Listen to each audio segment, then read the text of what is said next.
예, 여러분들 이렇게 초청해 주셔서 진심으로 감사를 드립니다. 그리고 오늘 저녁에 많이들 오셨네요. 많이들 오시고 감사합니다. 그러면 먼저 성경 말씀을 읽도록 하겠습니다. 우리 구약 성경 열왕기하 4장 1절 말씀부터 읽겠습니다. 제가 전 성경은 구약 564페이지에 있는 열왕기하 4장 1절서부터 읽겠습니다. 선지자의 생도의 아내 중에 한 여인이 엘리사에게 부르짖어 가로되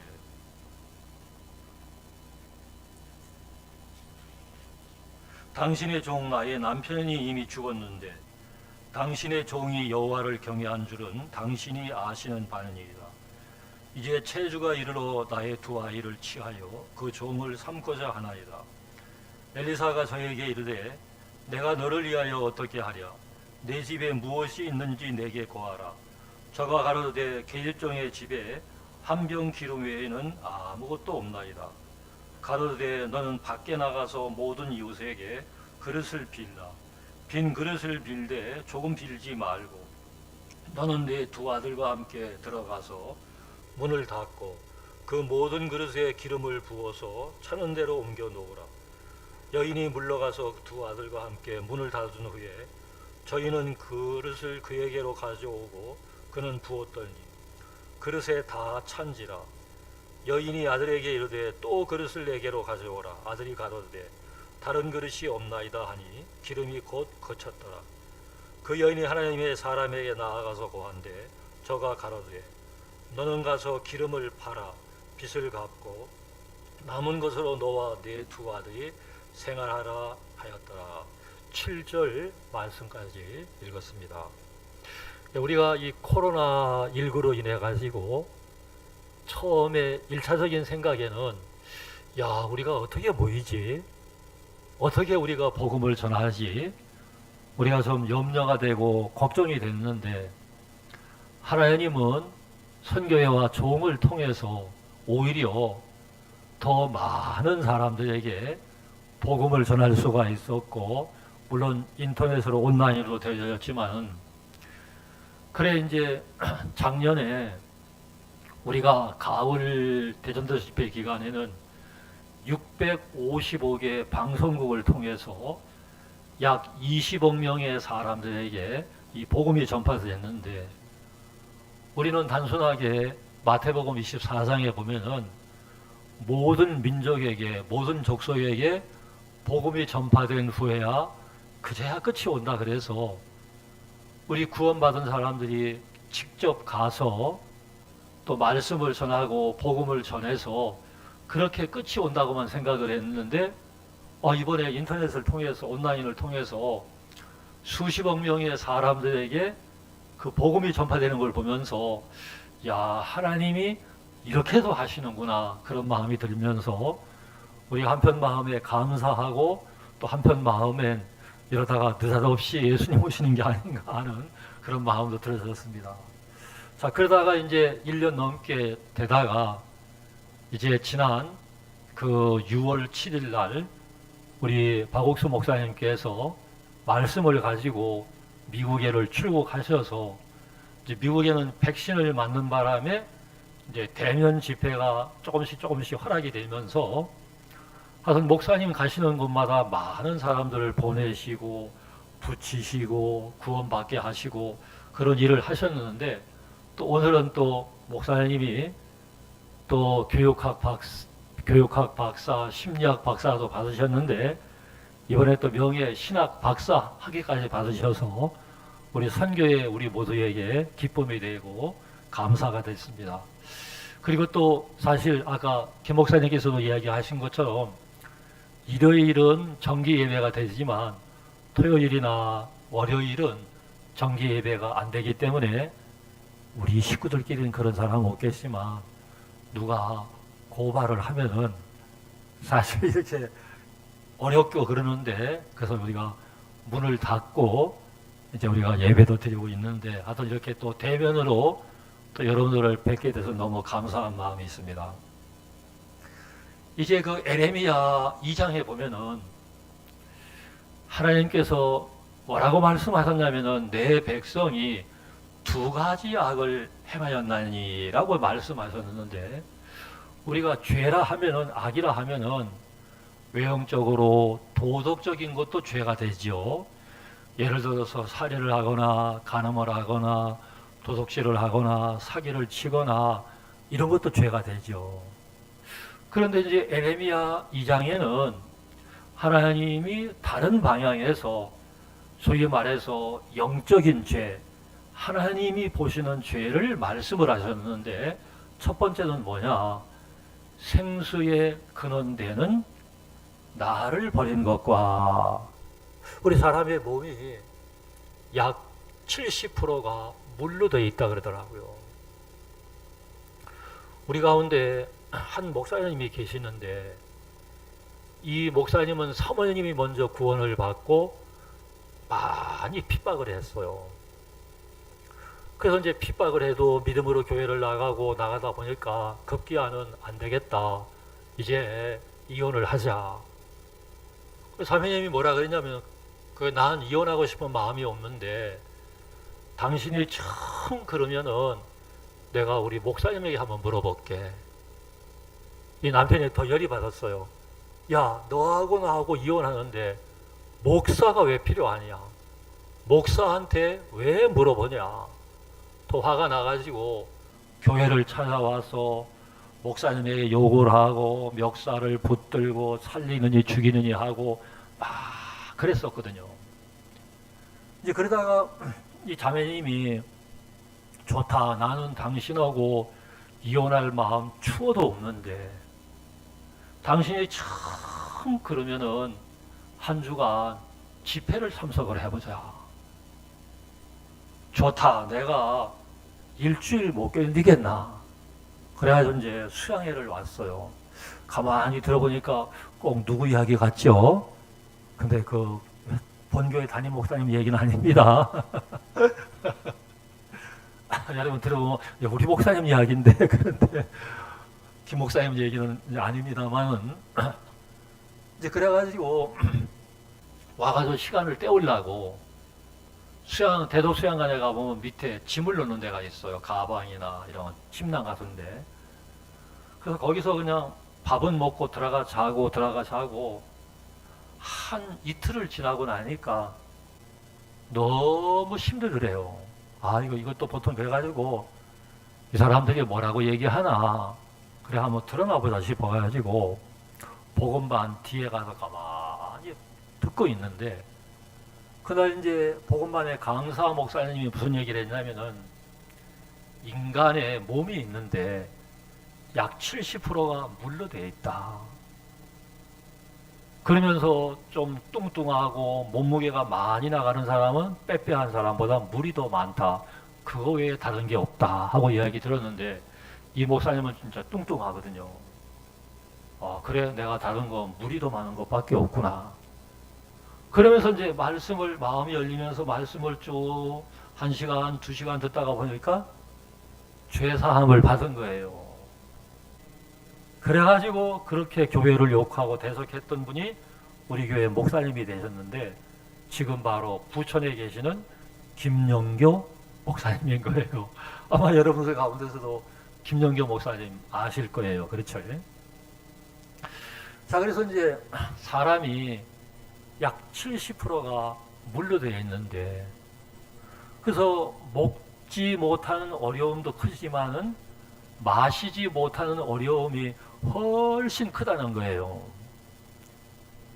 그래서 이제 성경은 뭐라고 되어 있냐면은, 생수의 근원되는 나를 버린 것과 하나님을 버린 것이 바로 죄요 악이더라는 거죠.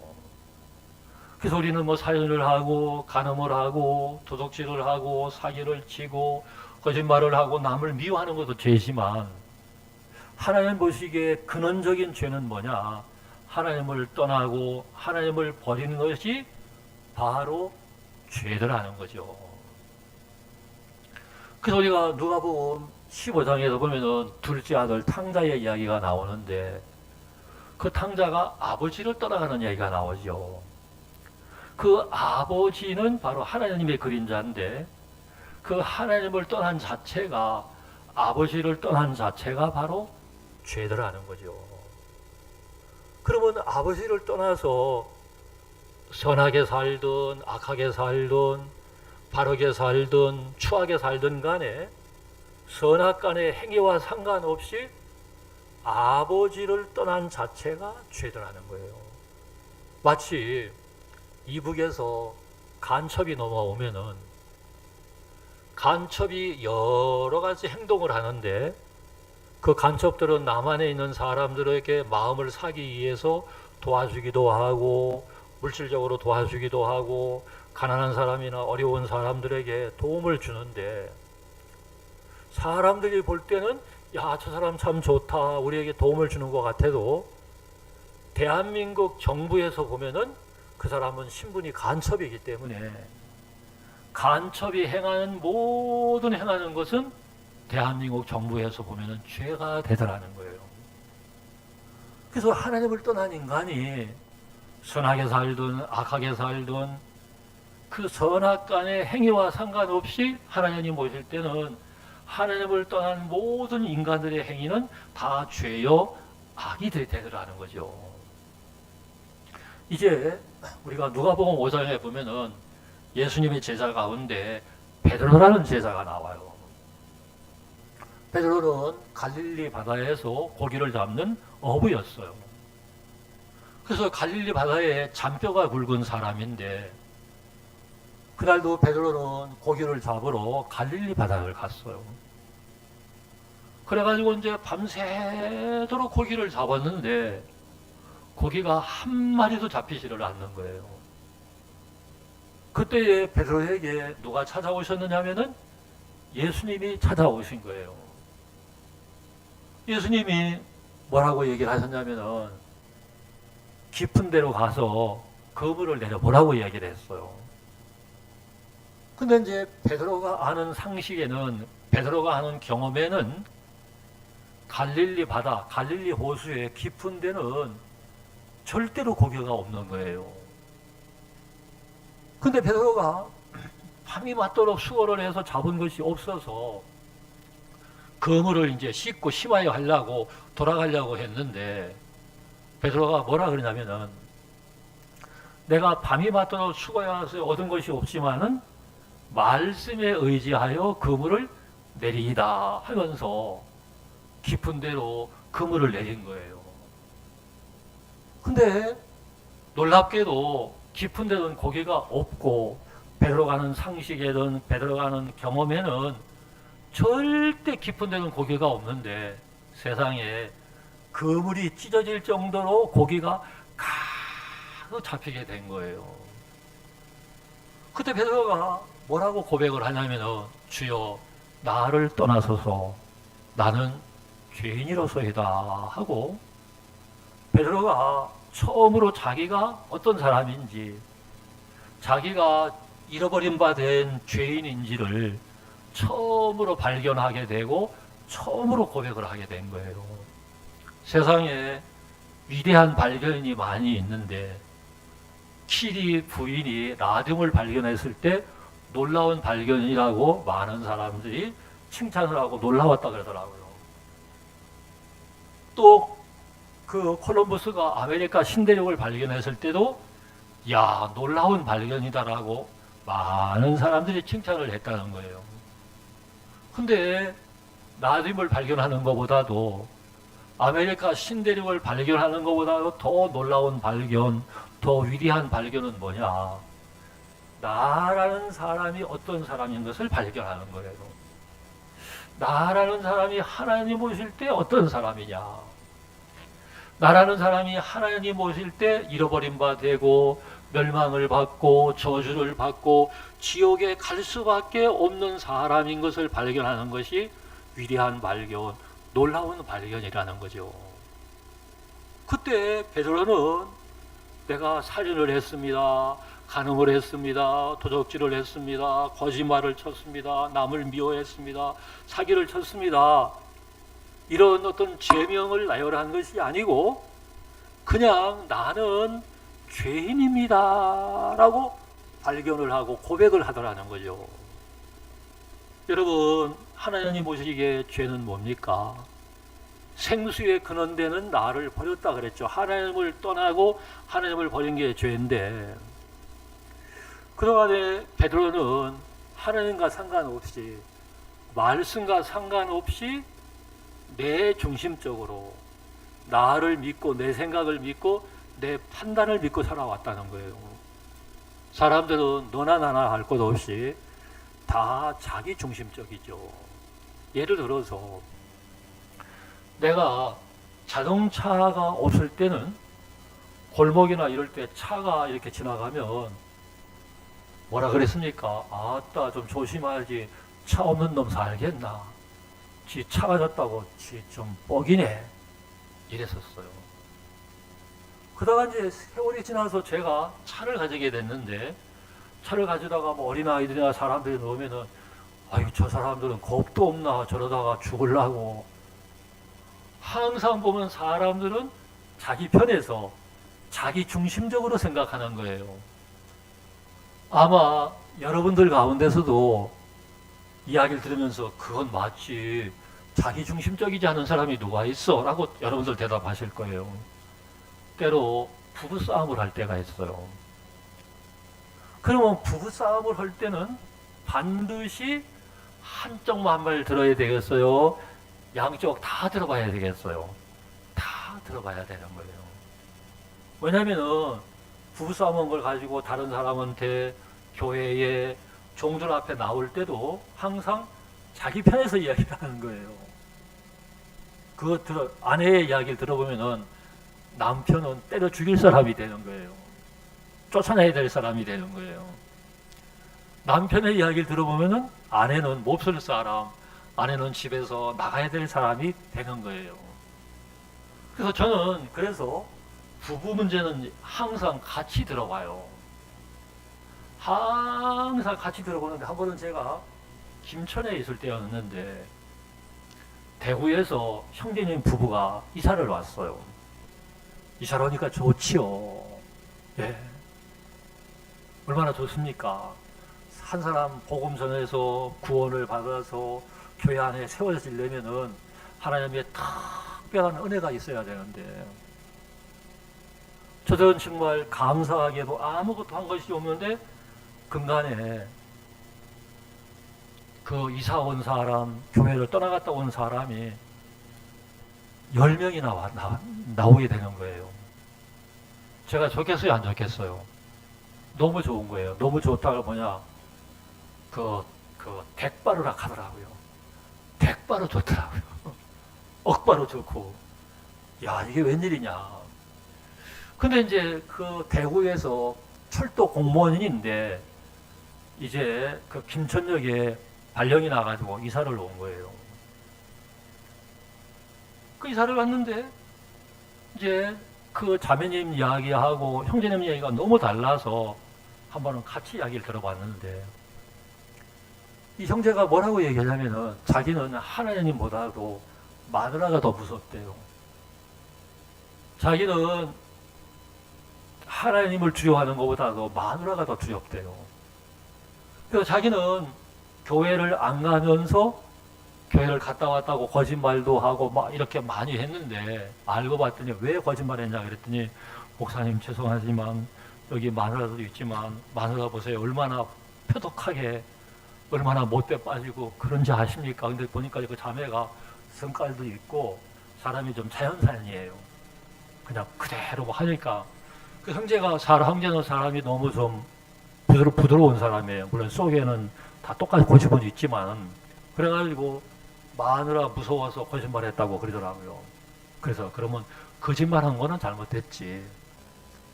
자매님도 그래, 얼마나 자매가 못돼 빠졌길래 하나님보다 더 무섭다고 얘기하냐, 그건 좀 생각을 한번 해보라 그랬더니 자기도 회개하겠다고 그러더라고요. 자, 이제 너나 나나 할 것 없이 사람은 다 자기중심적이에요. 자기 편에서 생각을 하고 다 사람은 그런 거예요. 베드로라는 사람이 그랬어요. 베드로는 하나님과 상관없이, 말씀과 상관없이 자기를 믿고 자기 생각을 믿고 자기 판단을 믿고 자기 중심적으로 살아온 거예요. 처음으로, 일평생 처음으로 말씀을 의지해 본 거예요. 말씀을 의지해서 그물을 내려본 거예요.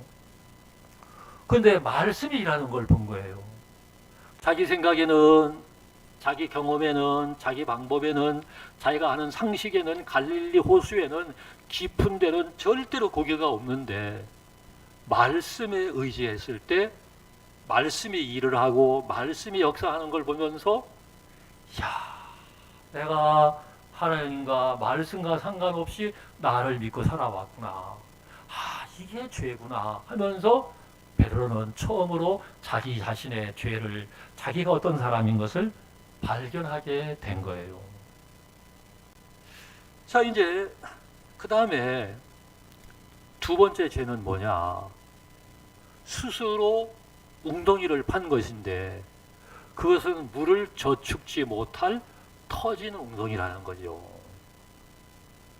그러면 인생이 생수의 근원이신 하나님을 떠나니까 심령이 목마르고 마음이 목마를 수밖에 없는데, 그러면 그 목마름을 해결할 수 있는 방법은, 길은 단 하나밖에 없는데 생수의 근원이신 하나님께로 돌아가면 되는 거거든요.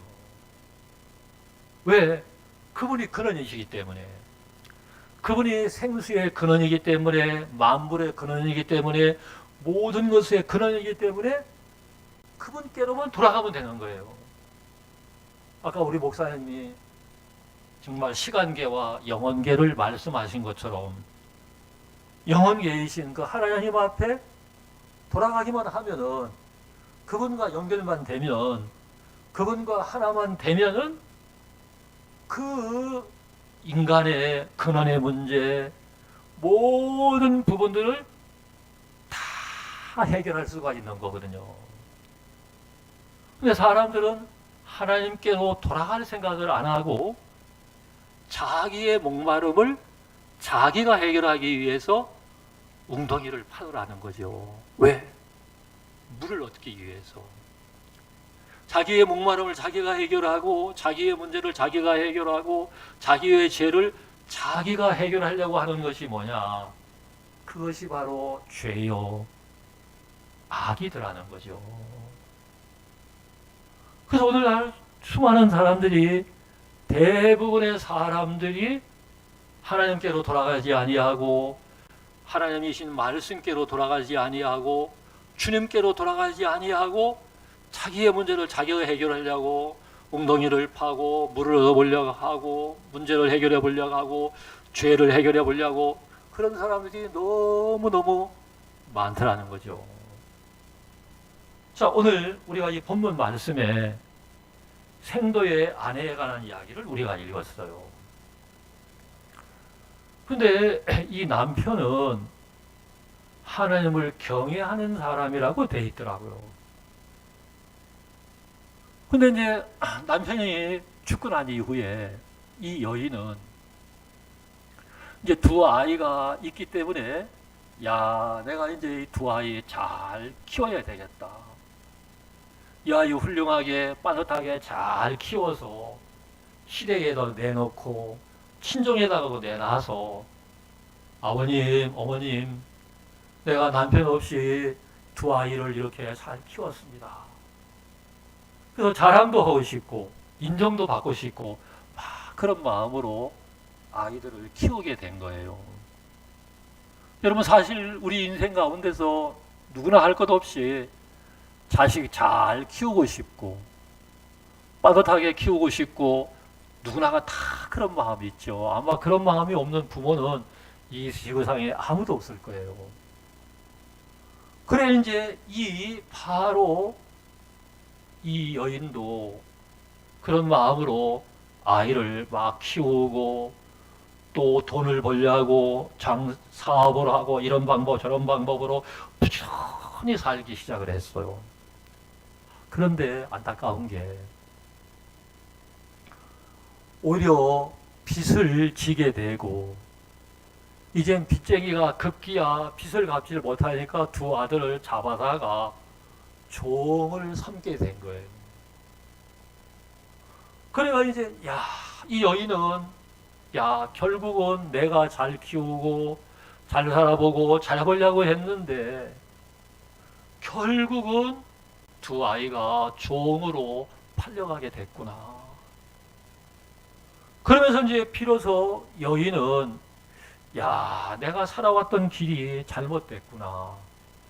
내 방법이 잘못됐구나 하면서 여인은 처음으로 자기의 길을, 자기를 믿고 자기 중심적으로 살아왔던 이 길을 바꾸게 된 거예요. 자, 이걸 갖다가 우리가 뭐라 그러냐? 회개라고 이야기를 하는 거예요. 이제 회개는 돌아서는 건데 내 방법으로, 내 수단으로, 내 지혜로, 내 수고로, 내 노력으로 나를 믿고 살아온 결과가 결국은 이렇게 됐구나. 마치 둘째 아들이 아버지를 떠나서 먼 나라에 가서 정말 지내온 결과가 있던 걸 다 허비하고 이제 진짜 지엄 열매, 그 돼지가 먹는 지엄 열매도 주는 자가 없어서 죽어갔을 때에 결국은 내 방법으로 아버지를 떠나서 나름대로 산 결과가 사망이었구나 하면서 둘째 아들도 아버지께로 돌아서게 되더라는 거죠. 이 실제 있었던 일인데 남미에 파라과이라는 나라가 있어요. 파라과이 대통령께서 어느 날 뜻하지 않게 암이 오게 된 거예요. 그리고 또 파라과이의 상원의원 한 분도 이제 바로 암이 오게 된 거예요. 그래서 이제 파라과이보다는 브라질이 또 병원이나 의술이 또 앞서 있기 때문에 이제 브라질에다가 부탁을 해가지고 대통령과 상원의원 두 분이 브라질로 병을 치료받으러 가신 거예요. 그랬는데 이제 뭐 한 나라의 대통령이고 또 상원의원이니까 그 병원에서는 의사들이 온 마음을 쏟아가지고 관심을 가지고 치료를 한 거예요. 그런데 안타까운 것은 대통령이 병세가 진짜 좋아지는 게 아니고 점점 심해지는 거예요. 제가 오늘 우리가 수원구역 연합 작년에 워크숍을 갔다 왔는데 김진수 목사님을 보니까 건강이 굉장히 좋아졌어요. 한동안 정말 안타깝게도 뭐 사망이 한 걸음 앞에 서기도 하고 막 진짜 어려웠는데 일단 보니까 살이 쪘더라고요. 살이 찌고 배가 나오고 그래 보니까 막 얼굴색도 좋고 오늘도 말씀을 전하는데 막 얼마나 막 힘있게 말씀을 전하시는지 이야 진짜 하나님의 은혜가 감사하다. 우리 김영환 목사님도 오늘 보니까 지난번보다 더 좋아지시고 이제 뭐 다 정상으로 돌아오셨는데 그래 이제 병원에 가서 치료를 받고 뭐 이렇게 하면은 진전이 있고 좋아져야 되는데 점점 좀 안 좋아지는 거예요. 그래서 이제 병원장이 이제 다들 의사들을 모아놓고 이거 지금 여러분들이 온 마음을 쏟아서 다 치료하는 건 알고는 있는데 그 결과가 더 나빠지지 않냐. 어떻게 했으면 좋겠냐. 그래가지고 이제 의논하기를 그러면은 우리 지금까지 했던 그 방법을 다 내려놓고 새로운 방법으로 한번 해보자. 우리가 온 마음 쏟아서 했는데 이 결과가 이렇게 됐으니까 그러자 해가지고 다시 새롭게 더더욱 새로운 방법으로 쫙 치료를 했는데 이거 대통령께서 좋아지고 건강해가지고 다시 파라과이로 돌아가신 거예요. 근데 반면에 상원 의원은 돌아가신 거예요. 안타깝게도. 자, 우리가 인생을 살아가면서 내 방법으로, 내 수단으로, 내 지혜로 정말 살아봐서 이게 아닌 것 같으면, 이게 안 되면 길을 한번 바꿔봐야 되는데, 사람들은 길을 바꾸려고 잘 생각을 안 하는 거예요. 그래도 한번 끝까지 가봐야지. 끝까지 가봐야지 하면서 끝까지 가다가 낭패를 보고 멸망을 받고 저주를 받는 사람들이 굉장히 많은 거예요. 제가 몇 년 전에 인도를 이제 몇 차례 이제 갔다 왔어요. 갔다 왔는데 이제 뭄바이라는 도시를 중심으로 해서 이제 시골 쪽으로 쭉 가봤는데, 한 군데는 가봤더니 이야, 진짜 시골이더라고요. 엄청난 시골인데, 야, 여기는 아프리카보다도 더 심할 정도로 사람들이 바닥에, 그냥 맨 바닥에서 사는 거예요. 근데 거기다가 소똥을 발라가지고 이렇게 살아가는데, 왜 소똥을 하는지 잘 이해는 못 하겠더라고요. 그래서 바닥에서 자고 바닥에서 요리를 하고 그렇게 살아가더라고요. 또 신발도 신지 않고. 그래서 이제 거기서 한 4시간 정도만 정글로 들어가면은 실제로 거기에 호랑이도 나오고 맹수도 나온다 하더라고요. 엄청 시골이더라고요. 근데 이제 거기에 이제 학교가 있었는데 거기 학교에 교사 자매가 있었어요. 그래서 거기 이제 사택이라 합니까? 거기서 사는데, 거기서 문바이까지 예배를 드리러 가는 거예요. 문바이 목사님이 어느 날, 자매님, 이제는 문바이까지 오지 마세요. 자매님이 거기서 예배를 드리고 자매님이 말씀을 전하고 자매님이 예배를 인도를 하세요. 아이고 목사님, 내가 어떻게 인도를 해요? 난 못해요. 자매님, 손을 못친 얘기도 안 들어봤냐고.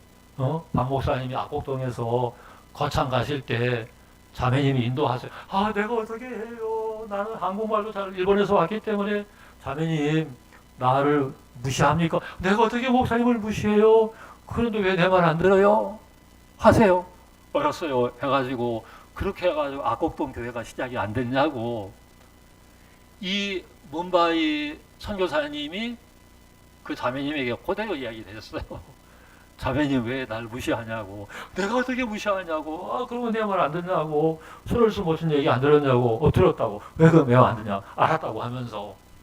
그래가지고 물론 이제 그 사택에서 자기 딸이 하나 있어가지고 딸을 놓고 하고 몇몇 사람하고 예배를 드렸는데, 학교에서 그게 들어간 거예요. 여기가 교회냐. 그 선생님이 예배를 드린다 해가지고 학교에서 예배 드리지 마라. 왜 여기서 예배 드리냐. 알았다고. 그래가지고 이제 예배를 못 드리니까 그냥 일요일 날 그냥 밖에 나가서 노방 전도를 나간 거예요. 노방 전도를 나가서 이제 한 아주머니를 만났는데, 그 아주머니가 남편이 있고 2 아들이 있었는데 신두교를 믿어왔던 사람인 거예요. 신두교를 나름대로 열심히 믿었죠. 지금은 인도가 많이 좋아져서 신두교인이 80%밖에 안 된대요. 옛날에는 90%, 95%인데 그래도 아직도 많지만. 근데 이제 이분이 이렇게 하다가 어느 날 남편이 돌아가신 거예요. 야, 이게 뭐냐. 내가 신두교를 그렇게 신봉하고 신두교를 믿었는데 세상에 믿고 의지하는 남편이 죽다니. 이제 어린 2 아들 내가 이거 어떻게 돼야 되노. 실망이 오더래요. 그래서 깊이 생각을 해봤더니 아, 이 신두교는 그냥 미신에 불과한 거구나. 이건 미신이구나. 그런 마음이 들어가지고 마침 이제 일반 교회에 사람들이 거기 와서 전도하러 오는 사람들이 있어가지고 그 사람들을 만난 거예요. 그래 이제 그 사람들을 만나가지고 이제 모임을 갖고 성경 공부를 이제 했는데 처음에는 참 좋고 그랬는데 가만히 보니까 결국은 행위잖아요. 결국은 행위 해라 지켜라 하니까 이분이 잘 안 되고 막 갈등을 하다가 마침 그분들이 철수를 해버린 거예요. 거기 아주 시골이니까 아예 가버린 거예요. 그래서 이제 뭐 이러지도 못하고 저러지도 못하고 막 공고한 차에 우리 교사 자매를 만난 거예요. 그 이야기를 딱 들어보니까 야 이거 하나님이 예비한 영혼이다 싶어서 아주머니 내가 여기 학교 교사인데 내가 일요일마다 아주머니 집에 와서 예배 인도하면 안 되겠냐. 아이 그러면 좋지요. 그렇게만 좋지요. 너무너무 기뻐하면서 그 집에 가서 이제 예배를 인도하면서 차곡차곡 복음을 전하기 시작을 한 거예요. 그러다가 그 아주머니가 구원을 받아서 자매가 된 거예요. 그러니까 이제 자매가 이제 구원 받으니까 또 다른 사람한테 전도하겠어요, 안 하겠어요? 또 전도를 한 거예요. 그래가지고 또 다른 아주머니가 또 구원을 받은 거예요. 그래가지고 또 구원받은 또 자매가 또 다른 사람을 하나 전도해가지고 또 구원을 받고. 그래서 그냥 가보니까 확실히 구원받은 사람이 한 100사람 되고 아직까지 구원 안 받은 사람이 1000사람이 나오고 있더라고요. 그래가지고 있는데 본부에서 카톡이 왔어요. 오늘은 그때 우리가 한 10여 명이 우리 목사님들 지인들이 왔는데 오늘은 다른 얘기 하지 말고 오늘 일요일은 전부 다 안수복음 전해라 하고 연락이 왔어요. 그래서 이제 천석을 맞춰가지고 이제 안수복음을 한번 이제 쫙 전했는데 야 내가 어떤 마음이 들어지냐면은 야 저 자매 부담스러웠는데 정말 학교에서 자기가 예배를 인도한다는 게 부담스러웠는데 교회의 말을 종의 말을 그대로 받았을 때 우리 악곡동의 손을순 모친이 목사님의 말씀을 그대로 받았을 때에 거기에 놀라운 귀한 역사가 일어난 것처럼 이 자매님도 부담스러웠지만 교회의 말을 종의 말을 그대로 받았을 때에 이렇게 하나님이 놀랍게 살아 역사하는구나. 그래 제가 막 그날만 너무너무 감사하고 또 새로운 사람이 또 몇 사람이 있었길래 이미 구원받은 사람하고 새로운 사람들하고 놓고 안수복음을 쫙 한번 전하고 난 이후에 그 다른 자매가 식사를 초대해가지고 또 마을로 들어가가지고 바나나도 얻어먹고 또 왔다고 막 닭고기도 해주고 막 그래 출발하려고 그랬더니만 막 따라오더니만 돈을 주더라고요. 우리나라 돈으로 보니까 한 14,000원쯤 하는 돈인데 그 나라 쪽에서는 큰 돈이죠. 이건 마음이다 싶어가지고 받았어요. 받아서 선교사님들 주고 왔습니다만 야 그때 그 자매는 열왕기하 4장에 나오는 생도의 아내와 똑같은 거예요. 계속해서 신두교를 신뢰하고 신두교를 믿고 계속 따라갔으면 구원을 받지 못했을 텐데 야 내가 신두를 믿었고 신두를 의지하고 신두를 신뢰했는데 내가 결국은 얻은 게 뭐가 있나. 사랑하는 남편을 잃고 어려웠는데 이게 뭐냐. 그렇구나. 이건 미신이구나.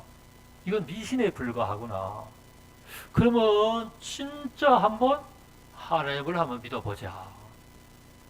그러면서 그런 계기가 돼가지고 다른 사람들을 만나고 가버리고 또 자매님을 만나서 복음을 듣고 구원을 받아가지고 너무너무 기뻐하고 거기에 시골의 작은 교회가 형성이 된 거예요.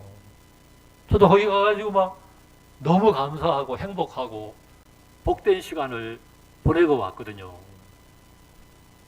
이게 근간에 이제 우리나라는 이제 암 환자가 많이 일어난다 그러더라고요. 그래서 이제 암 중에서도 뭐 암 자체가 어렵지만 그 중에서 제일 어려운 암이 췌장암이라 그러더라고요. 그 다음에 폐암이고 그 다음에 이제 간암이라 그러더라고요. 요즘에는 뭐 위암은 웬만하면 다 이제 치료가 되고 그러는데, 근데 이제 암 가운데 또 대장암이라는 암이 있죠. 근데 보통 보면은 이제 사람 몸에 이제 좀 이상이 생기면 몸에서 신호를 보낸다 그러더라고요. 그래 이제 대장암이 걸리면은 여러 가지가 이제 신호가 있는데, 이제 첫 번째로, 죄송합니다. 여러분들 저녁 다 드시고 오셨는데, 대장암이 걸리게 되면은 그 변에서 냄새가 좀 심하게 난대요. 가령 예를 들어서 다른 사람이 변을 보고 나가가지고 대타로 들어갔을 때 거기에서 뭐 아주 좀 심한 냄새, 생선 썩는 냄새, 아주 심한 냄새가 나면은 대장암에 좀 의심해 볼 필요도 있대요. 뭐 다는 아니지만은. 그 다음에 이제 두 번째는 대장암이 오면은 변 색깔이 달라진대요. 그 색깔을 통해서 냄새와 색깔을 통해서 이제 알아보게 되는데, 또 그 외에도 뭐 여러 개가 있습니다만은 또 췌장암이 왔을 때 보내는 신호가 있고 다 있는데, 저도 몇 년 전에 제가 이제 수술을 이제 했어요. 무슨 수술을 했냐면은 이제 평상시에 어떤 이제 몸에 조금 이제 앞에도 조금 급급하고 이 등 쪽에도 조금 급급해서 뭐 괜찮겠지 싶었는데 늘 그래요. 그러다가 병원에 한번 가볼까 했더니 또 겁이 나요. 그러다가 당신 암이야 하면 어떨까 이거 겁도 나고 막 그래가지고 애매하게 이제 있었는데 뭐 괜찮겠지 싶었는데, 그러다가 이제 인도에 전도 여행을 갔는데 그 선교사님들이 얘기를 했대요. 야, 임 목사님 나이도 좀 들었는데 우리도 선교 학생들도 이런 코스는 한 번도 안 가봤는데, 야, 이거 임 목사님 나이가 들었는데 괜찮을까 싶어도 괜찮겠지 뭐 우리가 아닌데 뭐 괜찮아 해가지고 코스로 집어넣었대요. 내가 보더라도 진짜 난 코스였어요. 제일 더울 때였고 또 음식도 잘 안 맞고 먹는 거는 난이라 그래가지고 밀가루 붙인 것도 하고 또 탄들이라 그래가지고 닭고기 먹고 물하고 막 계속 먹었는데 아주 막 강행군을 막 계속 했어요. 갔다 오고 나니까 와, 몸이 막 너무너무 아픈 거예요. 걔네가 여보 나 몸이 안 좋아서 나 병원에 좀 가야 되겠다. 당신 진짜 아프나? 야, 이 사람은 내가 아프니까 아프다 그러지. 얼마큼 아픈데 죽을 만큼 아프다 그러니까 진짜요. 내 표현인데 죽을 만큼 아팠어요. 와, 너무너무 아픈 거예요. 그래가지고 차 가지고 남양주에 있을 때인데 이제 한양대 구리병원에 이제 갔어요. 거기서 그 제일 큰 병원이니까. 야, 근데 병원에 가니까 아픈 사람들 왜 이렇게 많은지. 뭐 입원할 때도 없고 응급실에도 막 있어가지고 빨리 올라가고 싶은데 한쪽 기다렸는데 사람 아파서 죽겠는데. 그래가지고 이제 이렇게 했는데 CT 촬영하고 MRI 찍고 피 검사하고 이제 그랬는데 의사가 뭐라 그러냐면 당신 그렇게 아픈 게 셋 중에 하나다. 첫째는 인도에 가서 전염병을 옮겨왔든지 아니면 당신이 암이든지 아니면 당신 이 콩팥이나 아니면 쓸개에 돌이 생겨서 돌이 염증으로 말미암아 오는 통증 같다. 셋 중에 하나다. 검사해보자. 검사를 해보니까 암도 아니고 전염병도 아니고 쓸개에 돌이 생겨서 염증이 일어나가지고 염증으로 인한 통증이다. 그래서 쓸개를 잘라내야 된다. 그러더라고요. 그래서 쓸개를 제가 해가지고 쓸개 없는 놈이 됐어요. 쓸개 빠진 놈. 그렇죠. 쓸개 빠진 놈. 쓸개 없는 놈이 이제 제가 된 거예요. 그래 이제 그랬는데 그러다가 야 근데 그 무슨 일이 있었느냐면은 재미난 게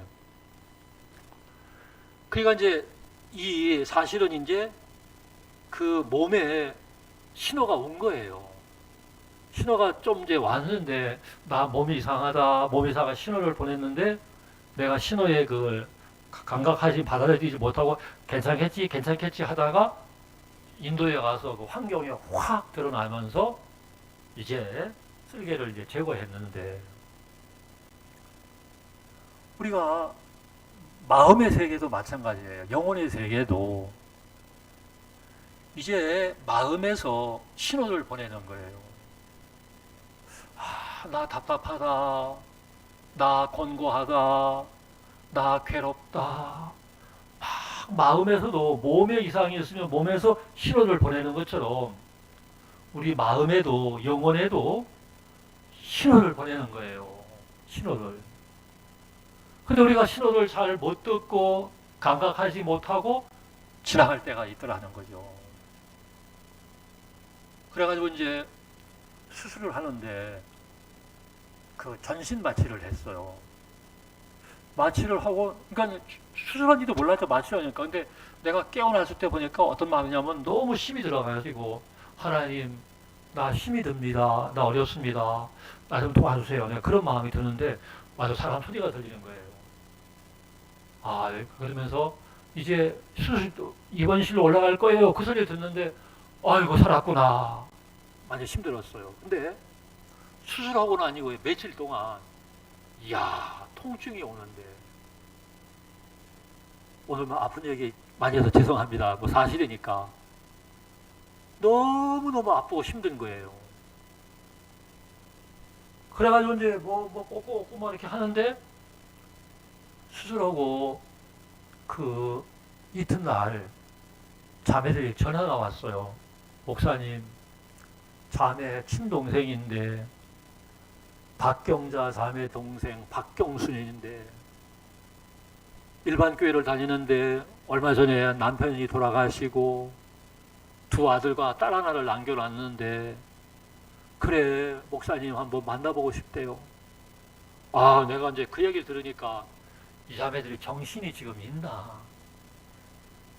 아 지금 나 지금 큰 수술 받고 나서 지금 링게로 꽂고 뭐 진통제 이거 맞아가면서 지금 막 정신 없는데 이 자매들 이거 정신이 있나 이거? 야 그런데 목사가 좋은 게 그래도 안 돼 소리를 못 하잖아요. 그래 데리고 와요. 그때는 뭐냐 그냥 이야기만 잠깐 듣고 기도하고 마실라 그랬어요. 예. 막 이 전도할 적이 아니에요. 그랬는데 왔어요. 그래 이제 진짜 이제 데리고 왔는데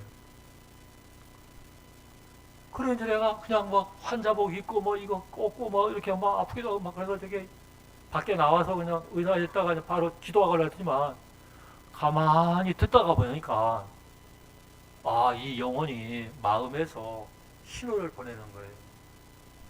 나 괴로워요. 나 답답해요. 나 우리 남편도 돌아가시고 아이들 셋을 데리고 내가 어떻게 살아야 돼요? 나 일반 교회 다녀봤지만은 나 아직 구원 못 받은 것 같아요. 우리 언니가 다니는 교회가 맞는 것 같아요. 이런 그런 마음의 소리, 영혼의 소리가 들리는 거예요. 그러다 보니까 나도 모르는 사이에 내가 거기에 이렇게 마음이 빠져들어가면서 그래 아주머니가 교회를 다니는 게 중요한 게 아니고 하나님을 만나야 되고 죄를 씻어야 되고 아주머니는 결과적으로 해서 구원을 아직 못 받은 거예요. 그러니까 화를 벌쩍 내면서 왜 내가 구원을 못 받았느냐? 어? 왜 남의 영혼을 판단하느냐고. 아, 금방 잘 따라오다가도 구원 아니라 하니까 발작 뛰더라고. 그래 이제 그러다가 아차 싶어가지고 아 그게 아니고 뭐 해가지고 하나하나가 막 이게 이야기를 하기 시작을 하는데 야 성령이 도와주시더라고. 그래서 로마서 박 목사님이 전하시는 로마서 3장 23절과 24절을 얘기를 하면서 아주머니가 영원한 속죄를 받지 못하지 않았냐고, 아주머니가 예수님만큼 거룩하고 의롭고 온전하냐고, 그렇지 않지 않냐고, 그건 그렇다고, 크게 구원 못 받은 거라고. 보라고 3장 23절에는 죄인이 자고 24절에는 뭐라고 되어 있냐고, 의롭다고 하지 않았느냐고.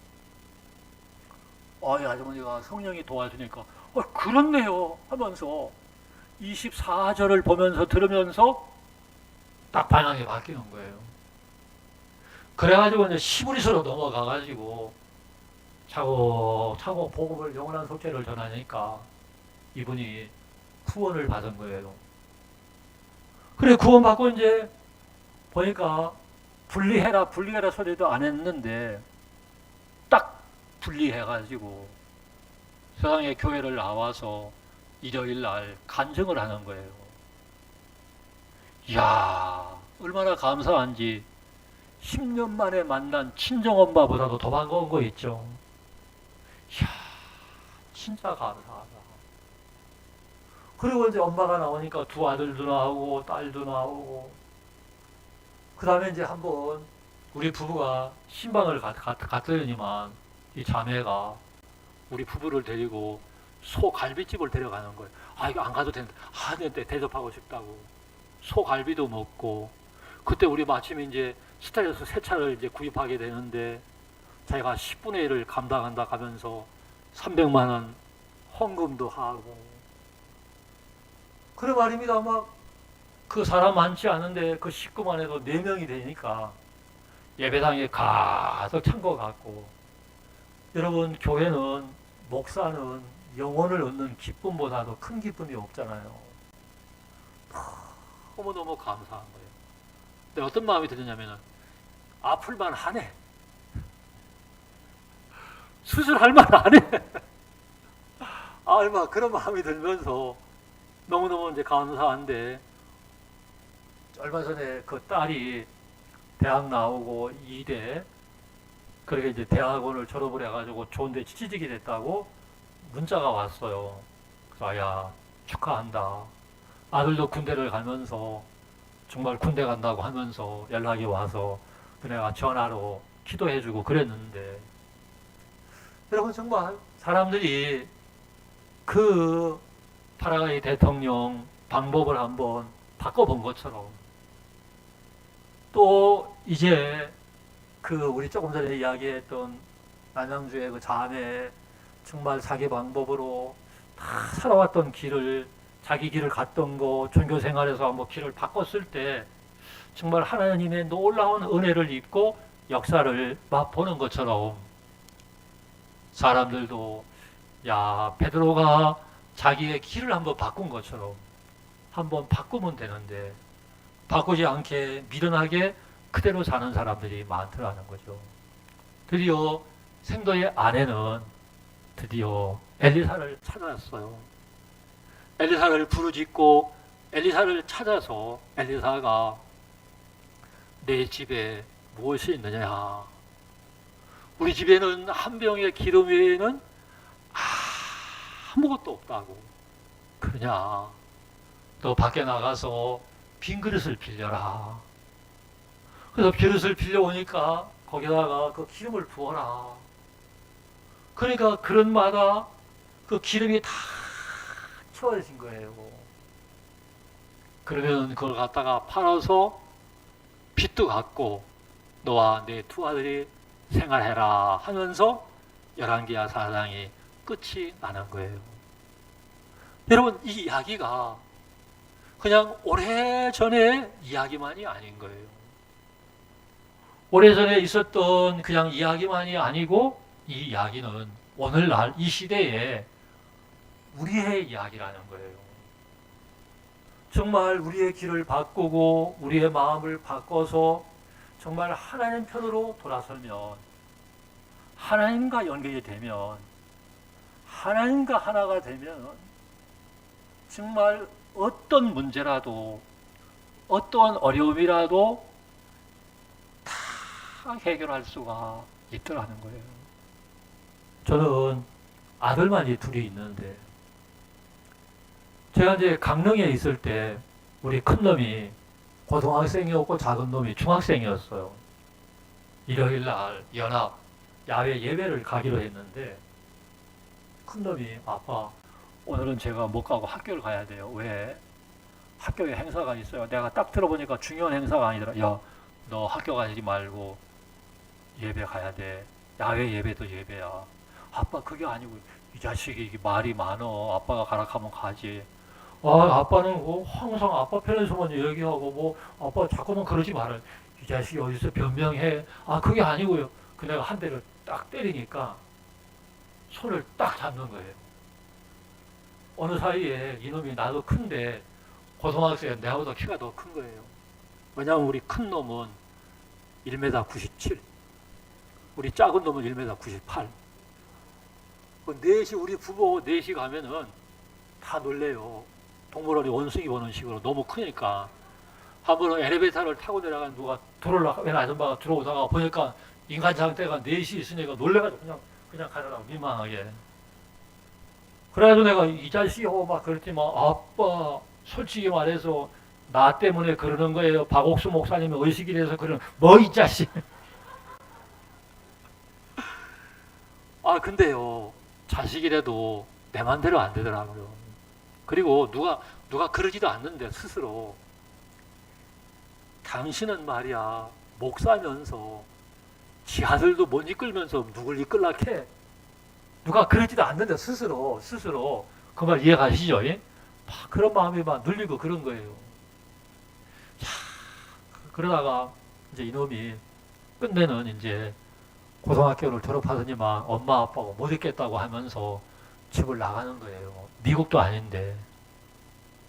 그래가지고 이제 취직을 해서 사는데, 그래서 자식이라고 이제 그 원룸으로 우리 부부가 가보면은, 와, 방을 가봤더니 원룸이 아니라 돼지룸 같고, 옷은 어때요? 젖어 있고, 막 엉망인데서 또 한 번씩 가서 자식이라고 쳐주고, 그래 보니까 뭐 그냥 직장 생활하면서 돈도 못 벌고, 술이나 먹고, 담배나 피우고, 아가씨 뒷공문이나 따라다니고, 막 그러다가, 이놈이 술을 먹으면 이제 외로우니까, 그때 꼭 전화해요. 꼭 새벽에.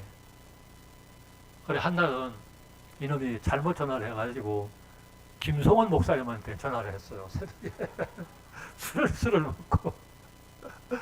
그게 이제, 지 엄마한테 전화, 우리가 사역자 생활이 뻔하잖아요. 수양회도 가고 집회도 가면은 새벽에 한참 바쁜데, 뭐 한참 들어보면은, 엄마, 보고 싶다. 야, 임마, 빨리 안 끊어.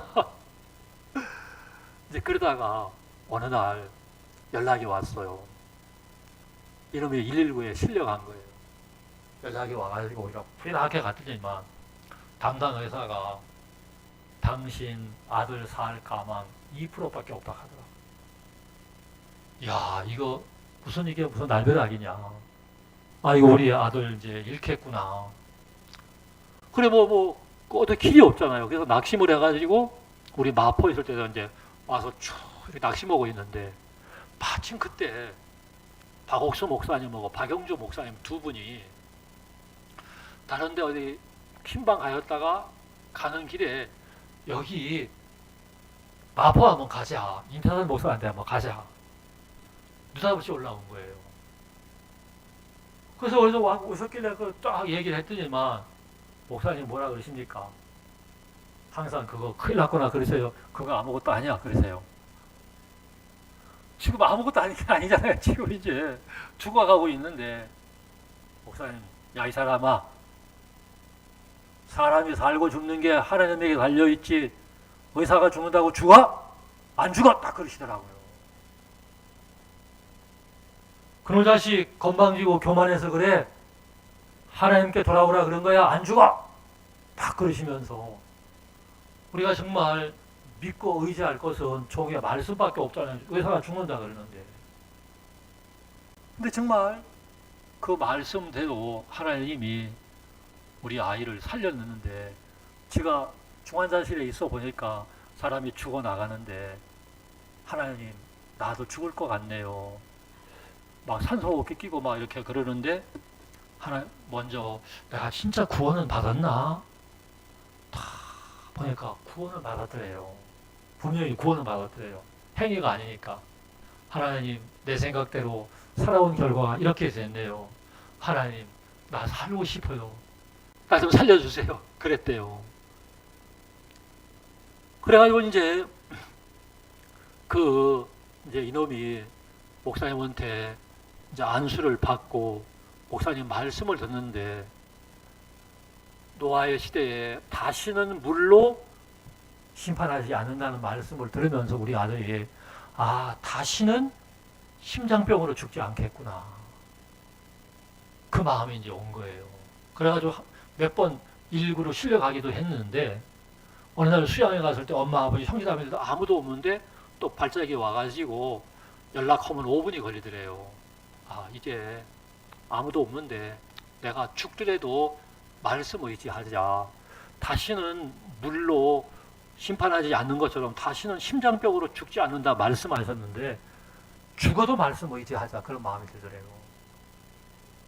근데 그때 그 고비를 한번 넘으면서 또 건강이 회복이 되면서 약도 끊고 운동 계속하고 그러면서 정말 하나님이 좋아지게 하면서 직장도 주시고 또 주변에서 사역자 사모님들이 결혼시켜가지고 일주일 만에 번개불 콩튀기 먹듯이 또 일주일 만에 결혼을 해서 지금은 이제 똑똑하게 같은 아들을 낳아서 우리 둘째 아들은 딸만 셋인데 이놈이 아들을 낳아가지고 다음 주 토요일 날 이제 돌산치하게 생겼는데 진짜 감사한 거예요.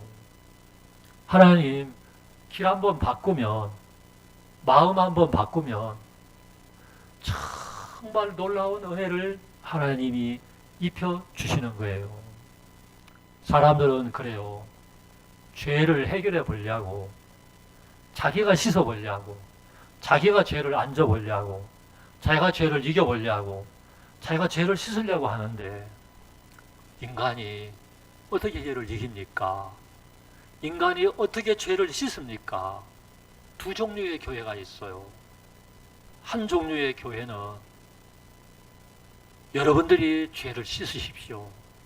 여러분들이 기도하고 여러분들이 회개하고 여러분들이 철야하고 여러분들이 금식하고 그래 하면은 의롭게 됩니다 라고 그렇게 가르치는 교회가 있고, 두 번째 교회는 여러분들이 할 수 없어서 예수님이 의롭게 해놨습니다.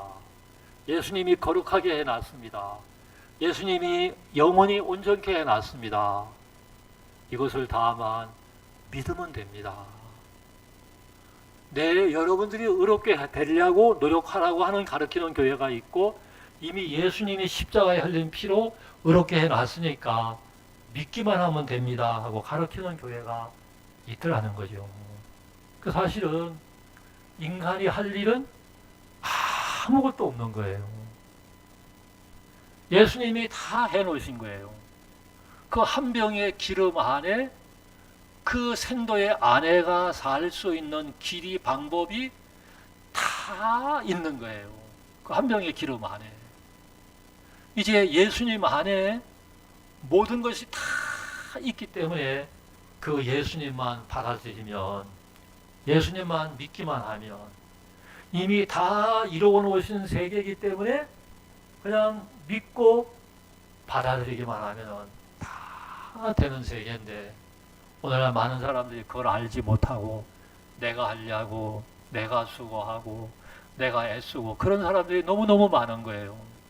아까 스스로 웅덩이를 팠는데 그 웅덩이는 물을 저축치 못할 터진 웅덩이라고 했던 것처럼 예수님께로 돌아오기만 하면, 그러니까 죄는 말씀을 떠나는 것이 죄고, 회개는 말씀께로 돌아오는 게 회개고, 믿음은 말씀을 받아들이는 게 그게 믿음인데, 하나님이신 말씀께로 돌아가기만 하면은 이미 하나님께서 이미 예비해 놓으시고 준비해 놓으신 세계가 있는 거예요.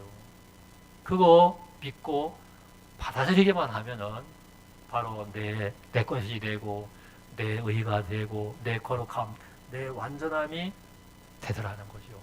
그래서 오늘 비로소 이 여인도 정말 자기가 잘해보려고 했고, 자기가 두 아이를 잘 키워보려고 했는데 결국은 채주에게 종이 되려고 했을 때, 그 방향을 한번 딱 바꿨을 때, 그때 엘리사와 연결이 되고 놀라운 축복을 받게 되고 파라과이 대통령 병원에서 최선을 다해서 해보고 해봤지만 점점 심해지니까 우리 원점으로 돌아가 보자. 수군을 해도 안 됐으니까 다시 한번 해보자 해가지고 이 방법 말고 다시 한번 해보자고 했을 때 딱 파라과이 유고 대통령이 살아나서 대통령으로 복귀하시고 정말 귀한 삶을 지금도 살고 계시는 것처럼 바로 우리도 그동안에 베드로처럼 내 중심으로 나를 믿고 살아왔던 걸 내려놓고 말씀 편으로 주님 편으로 우리 마음이 옮겨져서 그 주님과 연결이 되면은 복되고 귀한 삶이 축복이 될 줄 압니다. 우리 한번 기도하겠습니다. 하나님 아버지 참 감사합니다. 코로나로 말미암아 많은 사람들이 두려워하고 확신도 되고 심지어 사망을 당하는 사람도 있는데 하나님이 이 시대에 선교의 복음을 주시고 전 세계에 또 국내에도 이곳저곳에서 이런 복음을 전하게 하시는 걸 감사합니다. 하나님 아버지 오늘 저녁부터 또 월요일 저녁까지 3일에 걸쳐서 우리가 이런 집회를 갖게 하신 걸 감사하고 또 대면으로 또 줌으로 또 유튜브로 함께 우리가 나누고 있는데 성령께서 예비하시고 준비하신 심령들을 이끌어 주셔서 복음과 말씀과 주님과 연결이 될 수 있도록 하나님이 축복해 주옵소서.